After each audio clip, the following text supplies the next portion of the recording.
महाराष्ट्राच्या मुख्यमंत्री पदाबाबत दिल्लीमध्ये खलबतं। रात्री सुमारे 2 तास अमित शहांच्या निवासस्थानी चर्चा। 2 दिवसात निरीक्षक महाराष्ट्रात येईल।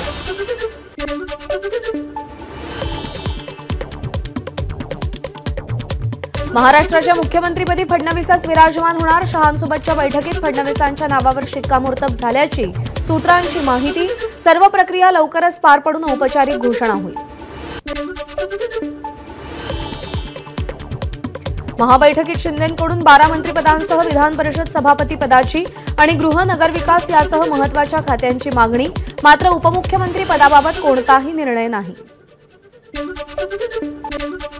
एकनाथ शिंदे चर्चेत। संरक्षण मंत्री आणि राष्ट्रपती पदही मागू शकतात। शिंदेंच्या मंत्रिपदाच्या मागण्यांवरून संजय राऊतांचा टोला।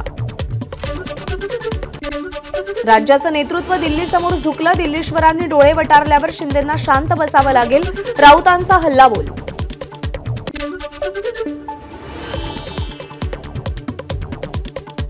अजित पवार एकनाथ शिंदे यांची उपयुक्तता संपल्यात जमा। त्यांच्याकडे कोणताही पर्याय शिल्लक नाही, विजय वडेट्टीवार यांची टीका।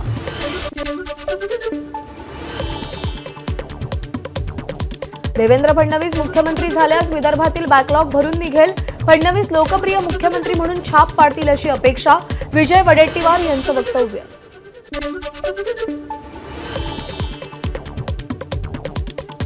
नाराज वगैरे नाही, आपण खुश आहोत। फोटोबाबतच्या प्रश्नावर बोलताना एकनाथ शिंदेंची प्रतिक्रिया। तर इतर कोणत्याही पदापेक्षा लाडका भाऊ हे पद महत्त्वाचं, शिंदेंची भावना।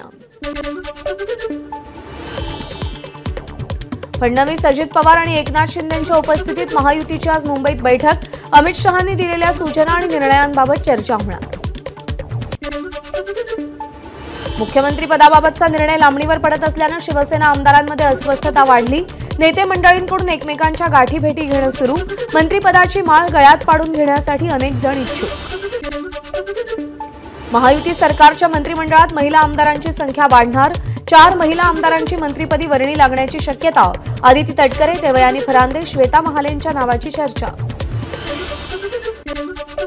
राष्ट्रवादी आणि शिवसेनेला केंद्रात एक कॅबिनेट मंत्रिपद दिलं जाण्याची शक्यता। राष्ट्रवादीकडून सुनील तटकरे किंवा प्रफुल्ल पटेल तर शिवसेनेकडून श्रीकांत शिंदेंची कॅबिनेटमध्ये वर्णी लागण्याची शक्यता।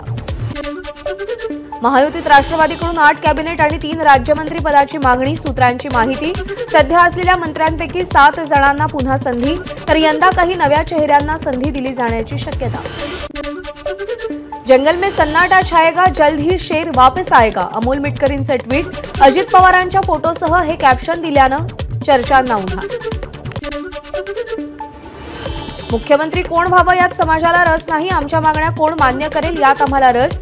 समाज हिताचे निर्णय घेण्यात येतील तर आम्ही त्याचं स्वागत करू। मराठा आरक्षण याचिकाकर्ते विनोद पाटील यांची प्रतिक्रिया।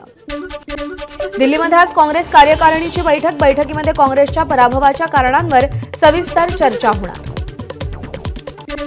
स्थानिक स्वराज्य संस्थांच्या निवडणुका आणखी लांबण्याची शक्यता। प्रभाग रचना, ओबीसी आरक्षण, मतदार याद्या तयार करण्यासाठी वेळ लागणार असल्यानं तुर्तास तरी निवडणुकांची शक्यता नाही। सरकारची नियत बघता स्थानिक स्वराज्य संस्थांच्या निवडणुका आणखी वर्षभर होणार नाहीत। विधान परिषदेचे विरोधी पक्षनेते अंबादास दानवे यांची महायुतीवर टीका। ईव्हीएमच्या समर्थनार्थ सदाभाऊ खोत आणि गोपीचंद पडळकर यांच्याकडून आंदोलनाची तयारी। ईव्हीएम विरोधात महाविकास आघाडीकडून फेक नरेटिव्ह तयार केलं जात असल्याचा आरोप। आपला नेता पालकमंत्री व्हावा म्हणून कार्यकर्त्यांची देवाकडे धाव। शिवसेना आमदार तानाजी सावंत समर्थकांकडून आई तुळजाभवानीची आरती, तर भाजप आमदार राणा जगजितसिंग पाटील समर्थकांकडून संत गोरोबा काकांच्या मंदिरात अभिषेक। राज्यातल्या 5 जिल्हा परिषद आणि 35 पंचायत समित्यांची मुदत लवकरच संपणार। वाशिम, अकोला, नागपूर, धुळे, नंदुरबार जिल्हा परिषदेची मुदत जानेवारीमध्ये संपणार। दिवंगत कला दिग्दर्शक नितीन देसाईंनी उभारलेला कर्जतमधला इंडी स्टुडिओ आता गोरेगाव फिल्म सिटीच्या ताब्यात। सांस्कृतिक कार्य विभागाचे अप्पर मुख्य सचिव यांनी पाहणी केली। तुळजाभवानी मंदिराच्या दोन्ही महाद्वाराचं स्ट्रक्चरल ऑडिट होणार। ऑडिट रिपोर्ट नकारात्मक आला तर दोन्ही महाद्वार पाडून 108 फुटी नवं महाद्वार बांधलं जाणार।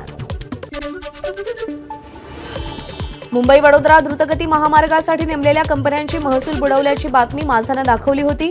माझाच्या या बातमीनंतर प्रशासनानं 17 ट्रक ताब्यात घेतले, तर महसूल विभागाकडून 42,89,654 रुपयांचा दंड वसूल केला।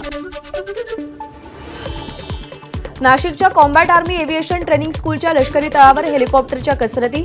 यावेळी आर्टिलरी सेंटरच्या कॉम्बॅट एव्हिएटर्स हेलिकॉप्टरच्या प्रशिक्षणार्थींचा गौरव। मुंबई अहमदाबाद महामार्गावर वाडा खडकोना ते मेंढवन खिंडीपर्यंत मोठी वाहतूक कोंडी, जवळपास 4 ते 5 किलोमीटरच्या रांगा। कशेडी बोगदा वाहतुकीसाठी खुला, भोगाव हद्दीतील गर्डर टाकण्याचं काम पूर्ण झाल्यानंतर वाहतूक सुरू। एबीपी माझा, उघडा डोळे बघा नीट।